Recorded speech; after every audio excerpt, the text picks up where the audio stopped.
Break पे जाने से पहले आरिफ हमीद भट्टी साहब ने कहा है कि शहबाज शरीफ साहब की एक बड़ी अहम मुलाकात हुई है और हो सकता है कि वो भी बीमारी का बहाना करें और वापस चले जाएं। लेकिन जो सवाल हर बंदे के जहन में आता है वो ये आता है कि अगर उन्होंने इस तरीके से वापस ही जाना था तो आने की क्या जरूरत थी फ़खर साहब उनको?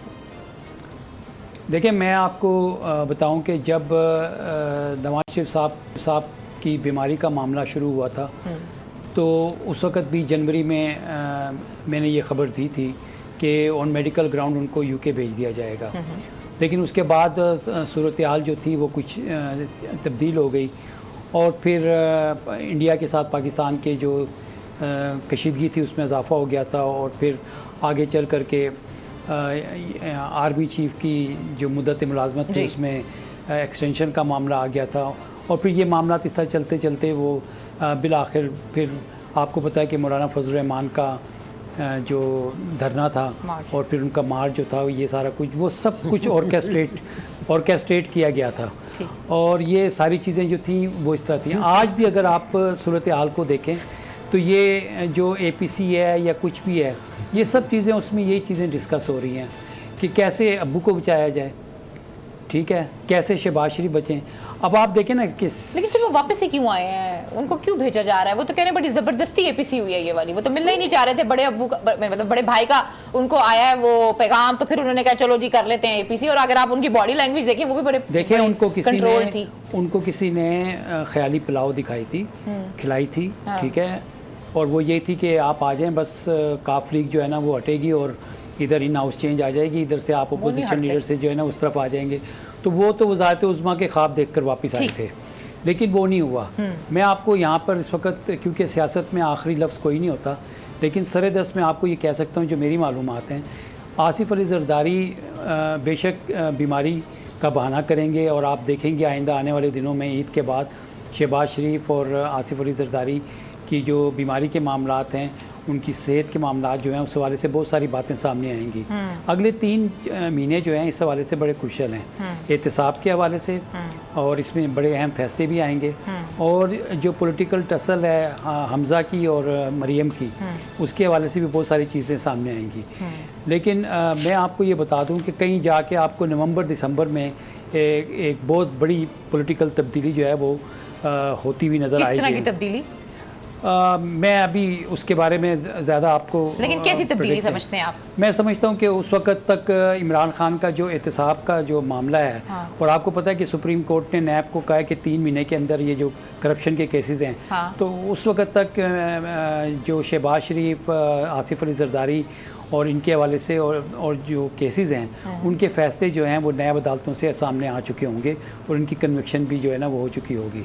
और उसके बाद जो जैसे कि आजकल बात हो रही है मिड टर्म इलेक्शंस की या नेशनल गवर्नमेंट की, इस हवाले से ये इस किस्म की चीज़ें आपको बहुत ज़्यादा जो है ना उस वक्त पाकिस्तान के सियासी मंजर मटेरियलाइज होती हुई नजर आएंगी।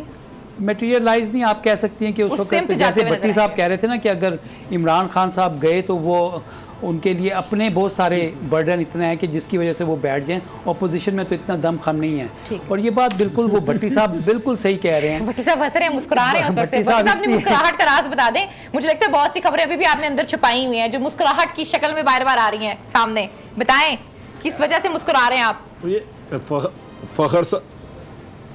फ़खर साहब बड़े खूबसूरत और समझदार आदमी है, तरीके से सब कुछ कह गए हैं। यस, दिसंबर का नाम दे गए, ये किसी और ने किसी को टाइम दिया कि बेटा तूने हमारा नाम ख़राब कर दिया है, वो कितना हमें तुझे उठाएं, उसे कुछ टाइम दिया है कि बाजा बच्चा। वो कभी ना माँ बड़ी तैयार, आज आप शहबाज शरीफ साहब की बात कर रही थी ना, उनके साथ ये हुआ कि माँ बड़ी तैयार त्यूर करके बच्चे को स्कूल ले जाती है कि मेरा बेटा पढ़ेगा, ये आज की फर्स्ट आएगा। वो बेचारा निकम्मा होता है, उसने पूरा होमवर्क नहीं किया होता, टीचर जाते ही फैंटी लगाता है। शहबाज साहब के साथ तो ये हुआ। अब आ गया फ़खर साहब, इनकी बड़ी बात अहम है।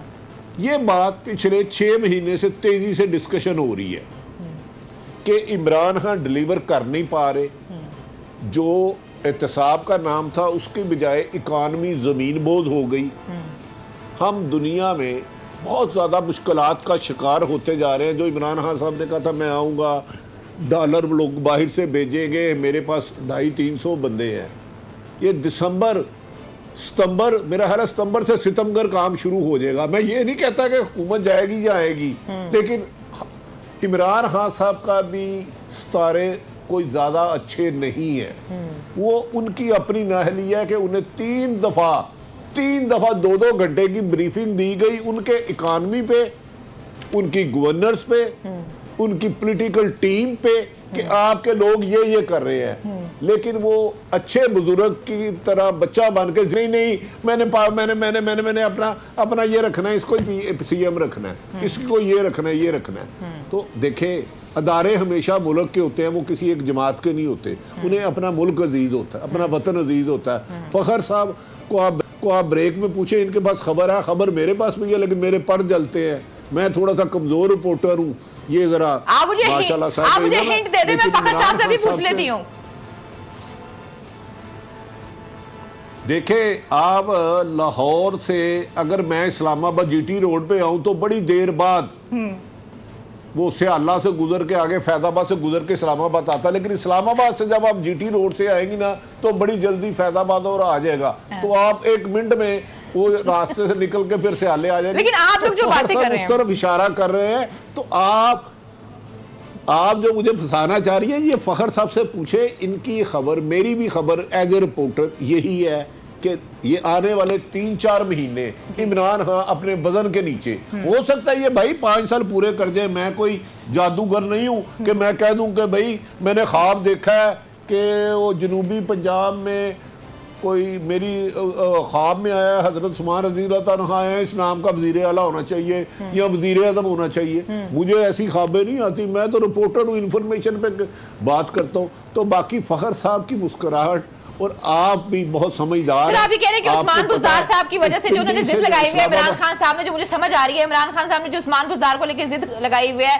बहुत से जो हल्के हैं वो इस हवाले से नाराज हैं और वो ये चाहते हैं कि पंजाब की जब पॉलिटिक्स की बात करते हैं तो तकरीबन पूरे पाकिस्तान की पॉलिटिक्स की बात करते हैं। अगर आप पंजाब में इस तरह का वज़ीर आला बनाएंगे तो फिर जिस तरह से हम आपको लेकर आए हैं, जिस वजह से आपको लेकर आए हैं कि लोगों की आप खिदमत करें, वो आप कर नहीं पा रहे हैं और आप जिद लगाकर बैठे हैं उस्मान बुज़दार पे। ये बात कर रहे हैं आप, उस्मान बुज़दार रीजन होंगे इमरान खान साहब के जाने का?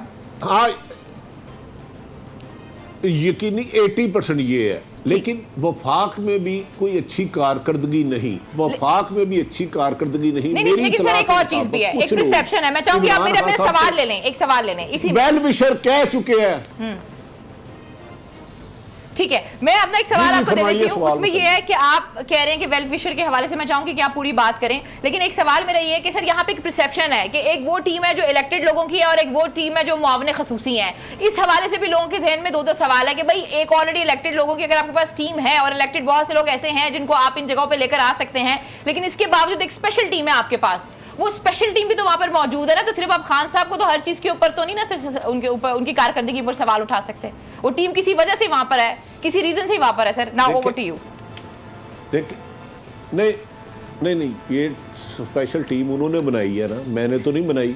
कप्तान की कुछ जिम्मेदारी होती है, अच्छी टीम बनाना भी उसकी काबिलियत में आता है और टीम को कामयाबी की तरफ ले जाना भी आता है। ये नहीं है कि आप नहल टीम को बना के क्रिकेट की टीम में आप हॉकी के प्लेयर रख ले, यार ये कैसे हो सकता है? भाई जुल्फी बुहारी का उधर होगा बिजनेस अरबपति, वो हो सकता है कोई जाता हो, उनको बहुत महंगे गिफ्ट देता हो, बड़ी अच्छी जगह पे रखाता हो, बड़ी खुशगवार खाना खिलाता हो, और इस तरह के और भी 10 लोग हैं जो इन्वेस्टर है। हर एक के पास इन्वेस्टर होते हैं, लेकिन याद रख लें, अस्पताल स्कूल चंदे से चल सकते हैं। मुल्क के लिए आपकी इकॉनमी को बेहतर करना होगा, टैक्स कलेक्शन को बेहतर करना होगा, गवर्नेंस को बेहतर करना होगा। उसके लिए आपको वैसे लोग चाहिए। इमरान खान साहब ने जो वो टीम लाया है, उनका सियासी शऊर है ही नहीं, ना उन्होंने कौंसलर का इलेक्शन लड़ा, ना ज़िले नाज़म का लड़ा, ना MPN है, उन्हें पता ही नहीं लोगों के मसाइल है क्या। वो तो जो चार्टर प्लेन पे बैठेंगे और चले जाएंगे। चलिए मैं फ़खर साहब से सवाल करती हूँ, मैं फ़खर साहब से ये सवाल करती हूँ। फ़खर साहब, यहाँ पर बहुत से सीनियर सहाफ़ी एक तासुर देने की कोशिश करते हैं कि बहुत सी जो इंडक्शंस की गई हैं, जो टीम बनाई गई है, वो कहीं से कहा गया है कि इस टीम को बनाया जाए। खान साहब को उस टीम पर इख्तलाफ है।